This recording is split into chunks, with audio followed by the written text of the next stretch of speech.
মুসুর ডাল দিয়ে পাট শাক রান্না একটি সহজ সুস্বাদু এবং পুষ্টিকর বাঙালি রেসিপি, যা গরম ভাতে দারুণ লাগে।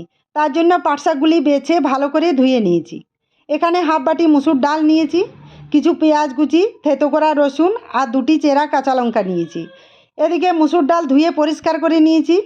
এবার কড়াইয়ে 1 চামচের মতো সর্ষের তেল গরম করে মুসুর ডাল হালকা ভেজে পেঁয়াজ কুচি, থেতো করা রসুন, 2টি চেরা কাঁচা লঙ্কা, স্বাদ মতো লবণ, হলুদ গুঁড়ো, হাফ চামচ জিরে গুঁড়ো দিয়ে নাড়াচাড়া করে জল দিয়ে ঢাকা দিয়ে দেবো। মুসুর ডাল 80% সেদ্ধ হয়ে গেলে এবার পাট শাক দিয়ে নাড়াচাড়া করে ঢাকা দিয়ে দেবো। সব কিছু সেদ্ধ হয়ে গেছে, এবার নামিয়ে নেব। এরপর কড়াইয়ে তেল গরম করে তাতে জিরে, শুকনো লঙ্কা, পেঁয়াজ কুচি, থেতো করা রসুন দিয়ে লালচে করে ভেজে নেব। সব ভাজা হয়ে গেছে, এবার সেদ্ধ করে রাখা মুসুর ডাল দিয়ে পাট শাক দিয়ে দেবো। একটু ফুটিয়ে নামিয়ে নেব। ব্যাস তৈরি হয়ে গেল মুসুর ডাল দিয়ে পাট শাকের রেসিপিটি কেমন লাগলো কমেন্ট করে জানিও। ভালো লাগলে সাবস্ক্রাইব করে পাশে থাকবেন। ধন্যবাদ।